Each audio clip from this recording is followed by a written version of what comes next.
အားလုံးပဲမင်္ဂလာပါခင်ဗျာ Excel Technology မှာပြန်လည်ကြိုဆိုလိုက်ပါတယ်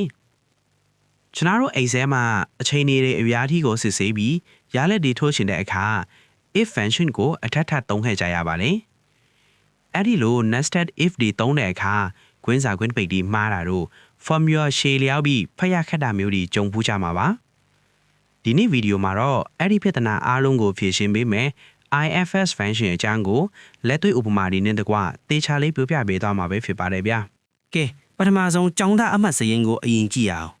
ကျွန်တော်တို့ကဒီနေရာမှာ80အထက်ဆို A 60အထက်ဆို B 40အထက်ဆို C စသဖြင့်သတ်မှတ်ပါမယ်โอเคအဲ့တော့ကျွန်တော်တို့ grade ဆိုတဲ့အကွက်လေးမှာ formula တွက်ကြည့်အောင်နော် formula တက်မယ်ဆိုတော့ညီမျှချင်း IFS function သုံးမယ်ဆိုတော့ IFS ခွင်းစာပြီးရင် score column အကွက်ကအမှတ်စရင်းကိုကလစ်နှိပ်လိုက်ပါမယ်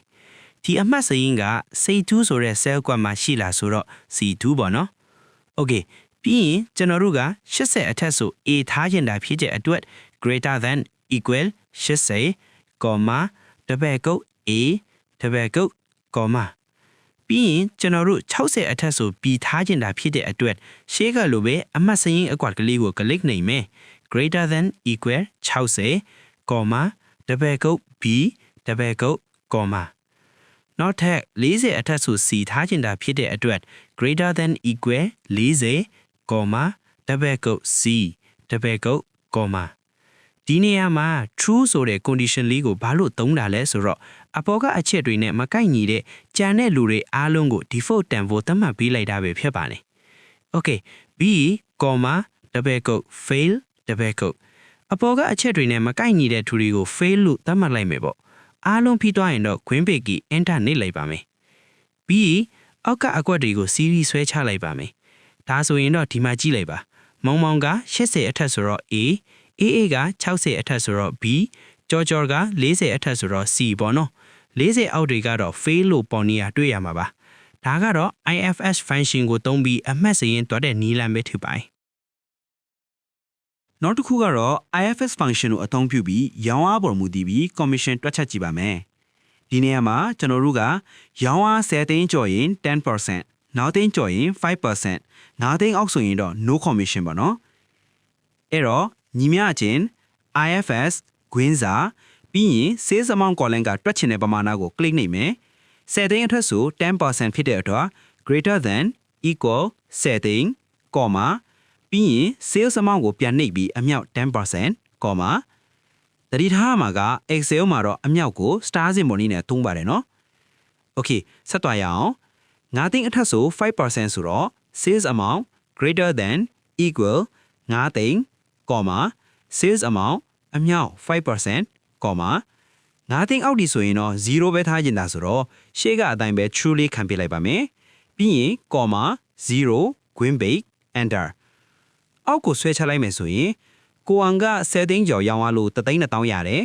မလလက9သိန်းကျော်လို့3တောင်းရတယ်ဦးမြင့်ကတော့9သိန်းမပြည့်တဲ့အတွက် commission မရပါဘူး Okay ဒါကတော့ IFS နဲ့ commission တွက်တဲ့နည်းပါပဲ Okay နောက်ဆုံးအနေနဲ့ဝန်ထမ်းတွေရဲ့လုပ်သက်အလိုက်စုကြည်ပေးတဲ့ပုံစံလေးကိုတွက်ကြည့်မယ်9နှစ်အထက်သိန်း30 3နှစ်အထက်12သိန်းကျန်တဲ့လူ4နှစ်အဲ့လိုမျိုးတွက်ကြည့်အောင်ထုံးစံအတိုင်းညီမျှချင်း IFS ခွင်းစာ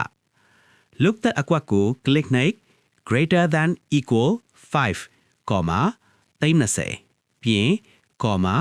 look တဲ့အကွက်ကိုပြန်နှိပ် greater than equal 3, စနသိန်းကျန်တဲ့လူတွေအတွက်တော့ true ကိုသုံးပြီး4သိန်းလို့သတ်မှတ်လိုက်ပါမယ်ပြီးရင်တော့ enter နှိပ်ပြီးအောက်ကိုဆွဲချလိုက်ပါမယ် Okay ဒီမှာဆိုရင်စုစုနဲ့ဇော်ဇော်က3နှစ်အထက်မို့12သိန်းစီရတယ်ကြော်ကြော်က3နှစ်အောက်မို့4သိန်းပဲရပါတယ်စင်စင်ကတော့9နှစ်အထက်မို့30အထိရသွားပြီနော်အခုတတိထားမှာကဒီ IFS function ဟာ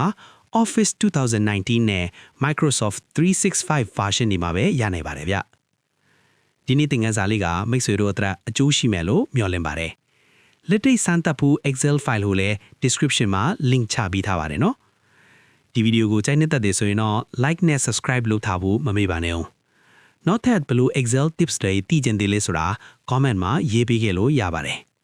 အားလုံးကိုကျေးဇူးတင်ပါတယ်ဗျ